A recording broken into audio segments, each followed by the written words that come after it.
and welcome to Stuttgart, Zuffenhausen, Germany, past midnight, to be honest. You've seen it's dark outside. Anyway, I'd like to show you the museum. Just follow me.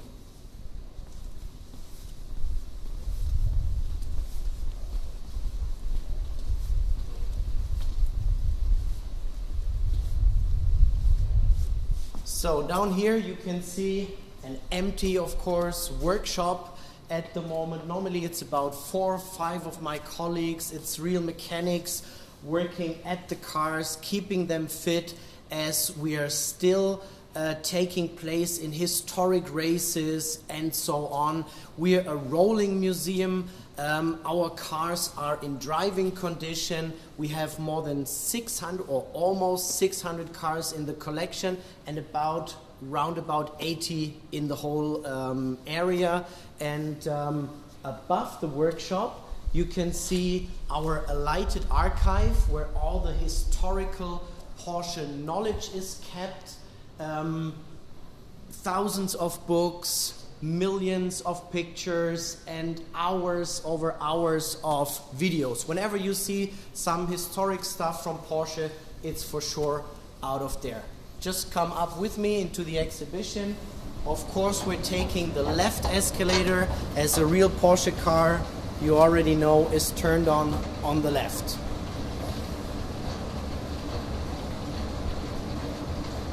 So we're in the basement and we're just about to go into a kind of another building which is just placed or based on those concrete pillars all over.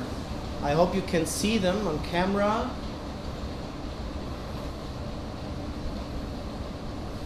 In one of these pillars, our escalator is running from the workshop to change the exhibition constantly, is running into the exhibition.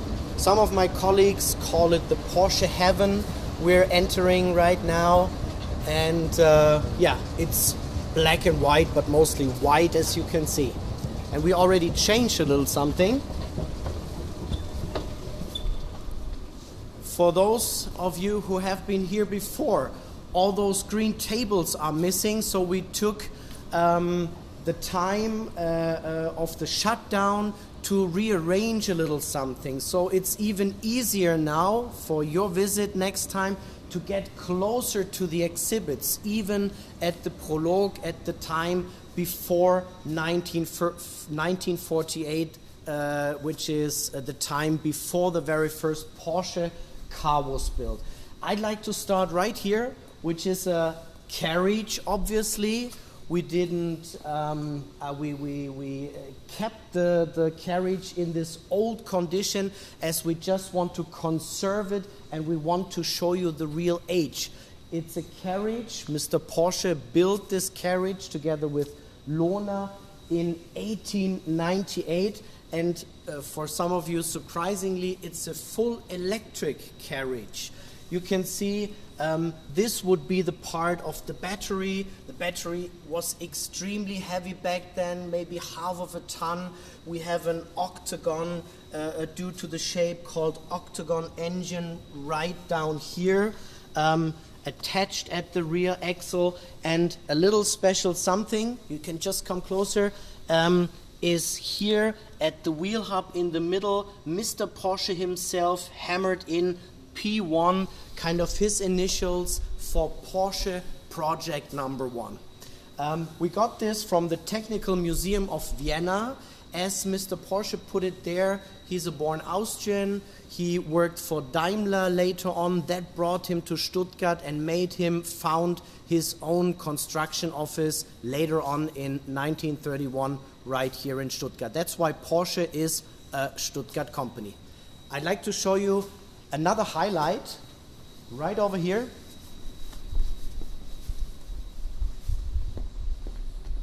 So many of you might just know this picture, as we just could show the picture in the exhibition, but have a look at this one. It's a real hybrid car. We can say it's one of the first hybrid cars ever in the world. It's called Semper Vivus, in Latin words, always alive, because already around 1900, Mr. Porsche combined combustion engines, which is really good looking, all the pipes and so on. Just have a closer look. He combined these combustion engines powering the battery down here in this wooden case, and the battery is powering the electric engines right in those wheels in here. That's why it's called wheel hub engines. We have two of these wheel hub engines attached at the front axle. Sometimes Mr. Porsche put 4 engines in each wheel, so we can talk about all-wheel drive even around 1900. I really, really like this one. And I wanted to do something because I'm not allowed normally to do that when people are around here, but I've seen 2 horns and I like to do that. Sounds good. Just follow me. The very opposite of the heavy, about 2 tons heavy Semper Vivus car is this one. You can compare it to my size. I'm not the biggest, I'm not the tallest one, not the biggest as well, hopefully. This is a very small, lightweight, very agile race car named Sasha. It's named after a count, which is shown in the picture, the tallest guy over here. And his name is written here as well, Sasha. Sasha was a colleague of Mr. Porsche at the Austro-Daimler company, and he financed Mr. Porsche's dream to build smaller, lightweight race cars back then, because Daimler didn't want to do that. Yeah, they were the luxury brand, and Mr. Porsche's thoughts were different. This one was winning the Targa Florio in 1922, and some little details to be shown here is the seats that's kind of taken apart a little bit, not the co-driver, which was the mechanic, to change the tires, to put grease and oil on all the red mark points. This co-driver should not disturb the driver. Meanwhile, steering, of course, no power steering back then.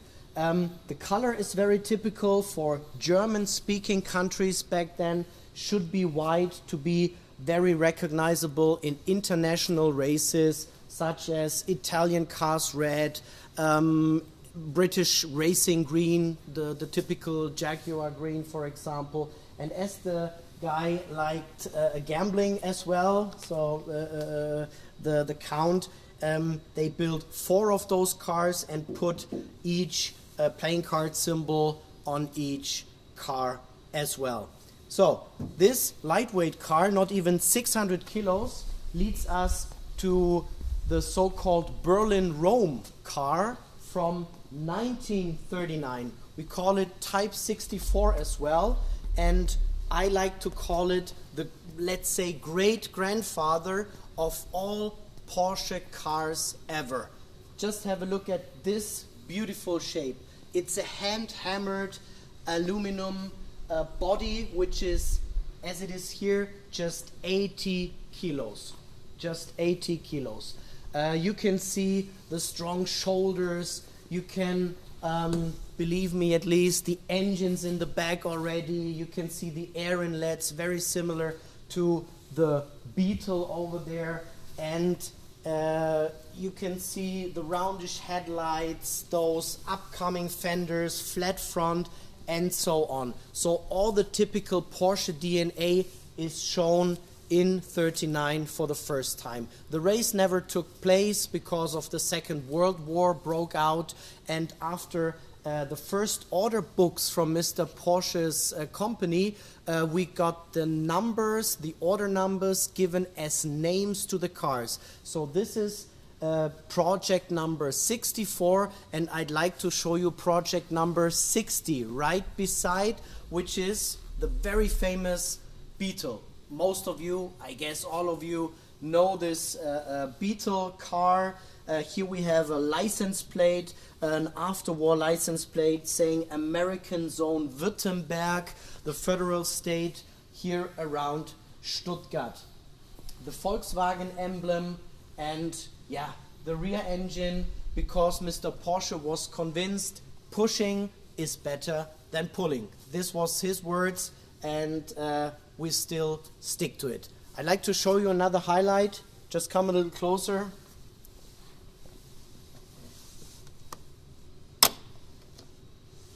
This is the turning indicator back then. There was laws. The silhouette of the car needs to change when turning left or right. Let's go on.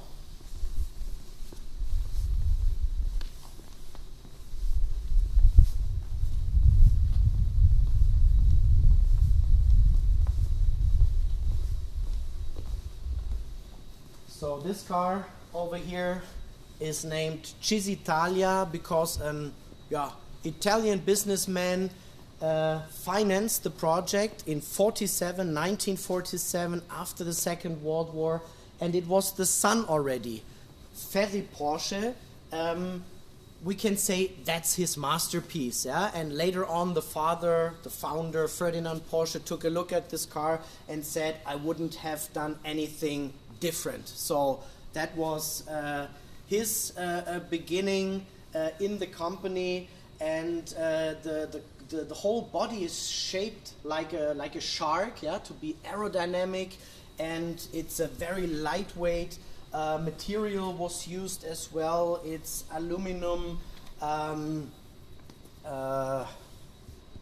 another one as well. Here we have the tanks, 90 liters on each side, 90 liters here, 90 liters here, and the driver right in between. Imagine, this is dangerous, but it's the time 47. Magnesia, by the way. I'd like to show you a little picture over here. You can study all the details later on when you come back here in person. This is Ferdinand Porsche and his son Ferry Porsche, and the most historic car in here is that one. I'd like to start in the back. It's a Carinthian license plate. Carinthia, Kärnten. It's a federal state in Austria because during the Second World War and after the company was placed from Stuttgart, where it was founded, back to Austria, to Gmünd in Kärnten. And in these years, Porsche built 52 handmade cars called the 356 type, and this very one is the very first one. Chassis number 001 underneath. It's priceless. You cannot see an emblem yet because there is no emblem. In 48, the emblem comes afterwards. I will show you. In the museum, we start with the black wall right here. In German words, it's written Porsche after 1948. Some expressions in the video as well. I like to show you the black one over here. We're in the year 1950 exactly.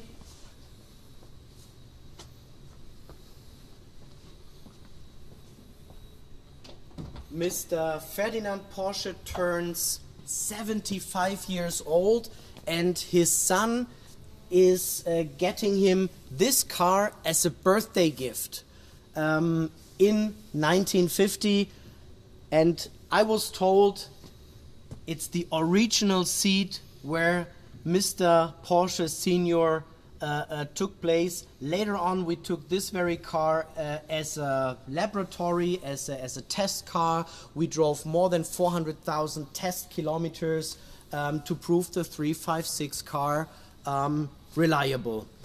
So, What else? A little detail in here. We have a radio inside, which is nowadays nothing special. Here's the antenna, a radio in there, and it was about 800 Deutschmark in those days just for the radio. A whole Porsche was about 10,000 Deutschmark, and the dollar course was very good. So the American, also GIs, could afford Porsche cars like the Speedster car. This is the prototype over here, and they closed the airfields, for example. They did some racing in the beginning. Some celebrities took Porsche and made the brand a little famous as well. So we're still in the year 1950, and I'd like to take you with me to a big picture which is attached there right at the wall. It is showing factory number 1. It is our most historic building around here in Zuffenhausen. This old brick building with various Porsche versions right in front. And this year we are celebrating 70 years of picking up your own car. Yeah, it's the collectors can come here, get their cars. So it's called in the US, I guess it's European delivery, you call it. Yeah, and it's still taking place whenever you can come. Just come over, as well as the museum. We are slowly reopening everything at the moment after the shutdown. So let's go back to the race cars. In the middle of the museum we have the race cars facing right, and at the black wall it's chronological, the evolution of street legal cars, from time to time interrupted in such an area showing a keyword, and you as the visitors can get deeper into this keyword called lightweight, for example, or lightness. Talking about lightness,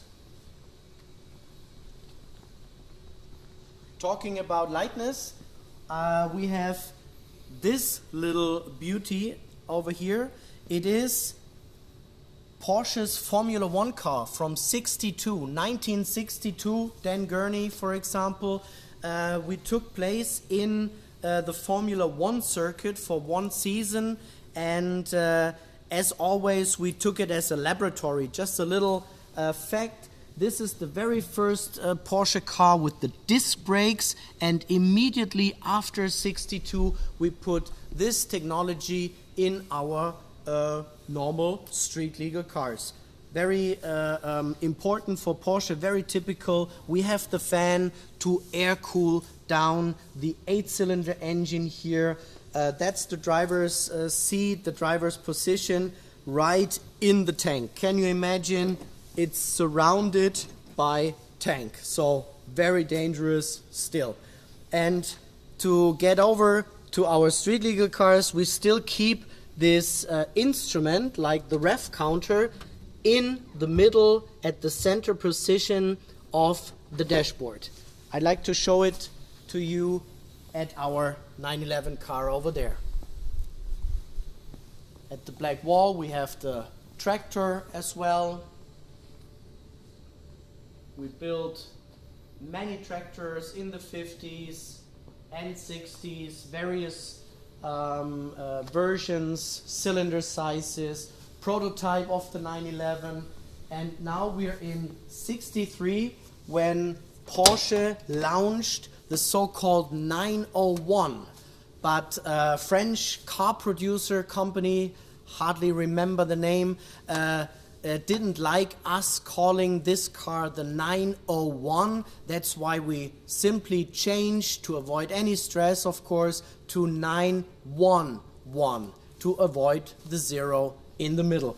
And very typical in here, as I mentioned earlier, we have the ignition on the left and 5 roundish instruments in the center. In the middle we have the ref counter coming from racing.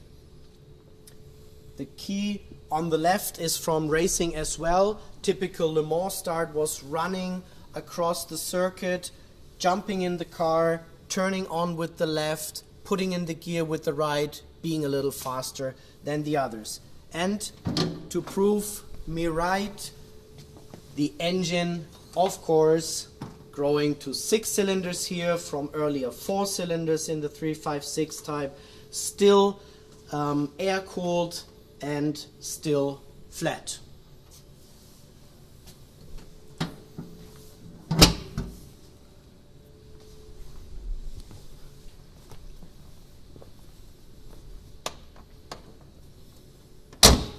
This car is completely kept in original condition. You can see it from the paint job over here. This was the one with all the flags attached when we celebrated 50 years of 9/11 in 2013. This was going around the world, celebrating our 5th birthday. 5th birthday is the keyword to leading us to Le Mans, to the 1970s, so exactly 50 years ago. For the very first time, we won the famous Le Mans race, the overall victory, not just class victories. We did that earlier, and I'd like to show you the car over there, our famous 917.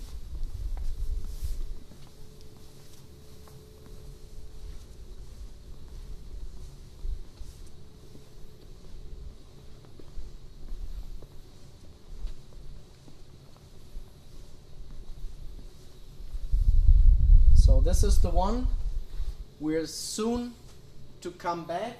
I'd like to show you the showcase behind it. As we do not have enough space to line up 25 real cars, it's shown here in the case. It says homologation over there because it was necessary to put 25 drivable cars one next to each other to approve to be allowed to enter this race series back then in 1970, the big prototype series. And we had a grandson of Mr. Porsche joining the company. His name, quite famous as well, is Ferdinand Piech. He was the head of the race department back then, and he's also the mind, the brain behind the 917. The first rear spoilers came up to make out of an undrivable monster a race car. Those rear spoilers were flexible, they were forbidden later on.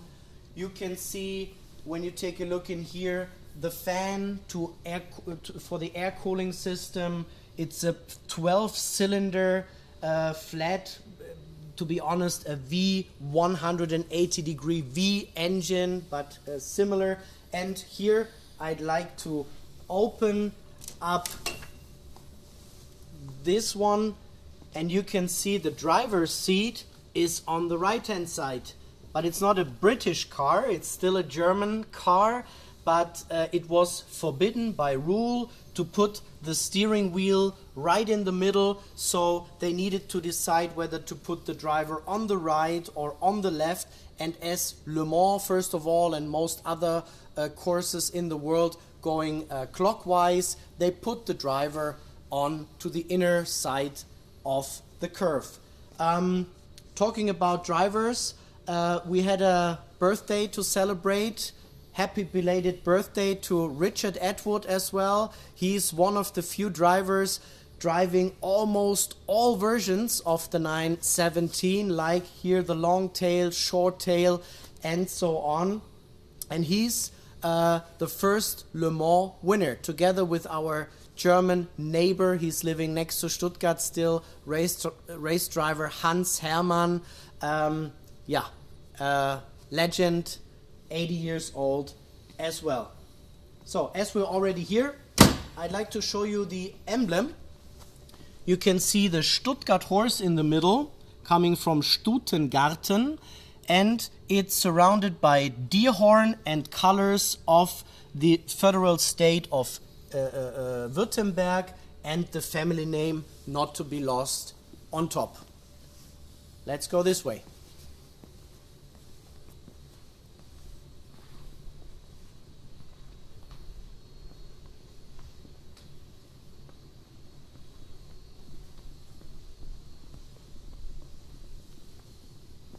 So here we can have a nice look at the back of this one.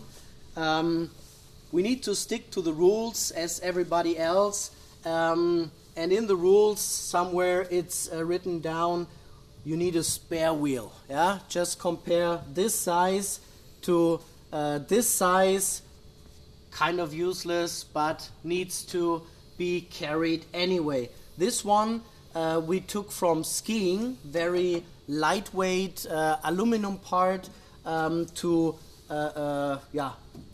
put the body to the frame. And this is part of the tubular frame, as you can see, and sometimes those tubes were made out of magnesia, which wasn't even told to the drivers because we didn't want them to get nervous during the race. And it worked out. We won a couple of times the famous Le Mans race. As well as this car was raced in France as well. Never saw the finish line, but of course it's a very, very funny story. It turned out to be the widest Porsche ever, and the first expression of our head of design, Anatole Lapine, was it looks like a fat pig to me, yeah, waiting to be feeded, and that's why the painters did this funny paint job. It's pink for the pig, of course, and like on the butcher's plate, we have snout, a shoulder, cutlet, even brain, and it was very, very funny, and it still is today for all the visitors coming by. This is one of the first turbocharged 911, making out of about 600 horsepower, big 12-cylinder, about 1,200 horsepower, high fuel consumption as well. That's the tank down here, 400 liters at both sides. To keep these cars down at the street, we needed extremely big rear spoilers.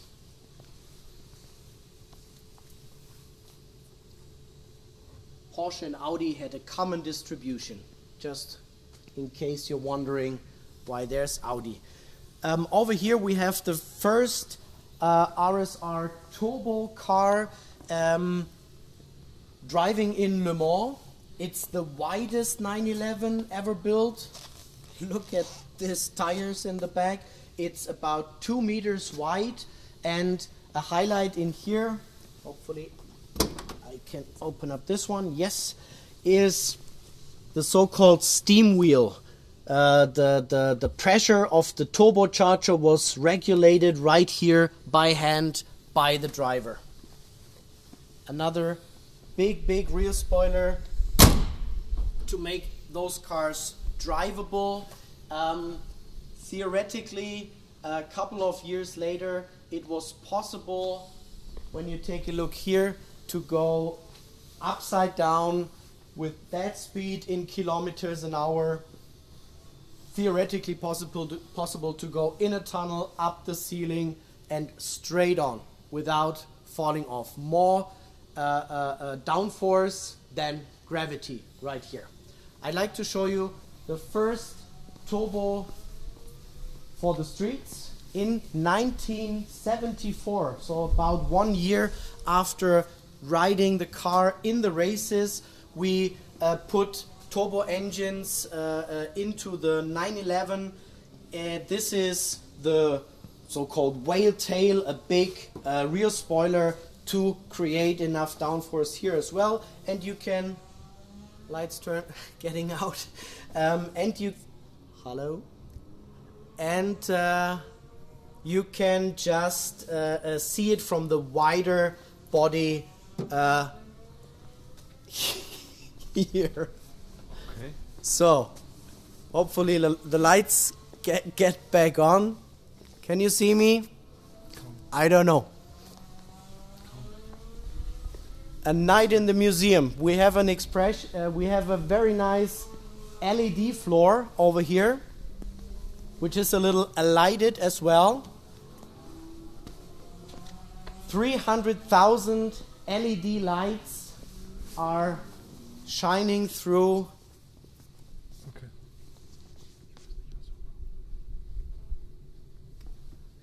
Okay. Ich habe aber kein Telefon. Was machen wir? Warte, so yeah, the light is turned off, and we found a little light over here. It's our trophy wall. It is our trophy wall, and I guess, and I hope you can see the French flag over there. It's the first time when Porsche won Le Mans in 1970. It was won by Hans Hermann. We won Le Mans a couple of more times later on. You can see this very, very big trophy. We won this one with the 919 hybrid car, the latest victories 3 times in a row, and therefore we got this one. We have this little turban shaped right here. It is from 86 Paris-Dakar, when our workshop team, just following the 2 real competitors, were just winning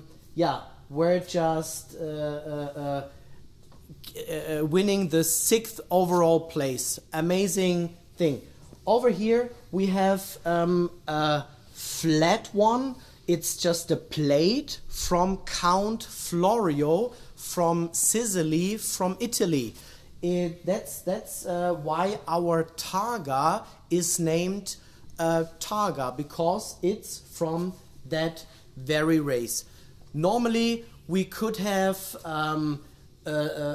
put here 30,000 trophies, but that's of course not possible, and I'd like to encourage you to come back by yourself. Since about 1 week we are reopened. We have all the security concepts we need by law, so just come back to the museum. The first visitors have been here last week, and I'd like to thank you for joining this little tour up to the trophies, and see us in person hopefully very soon. Thank you for joining this tour. Bye bye.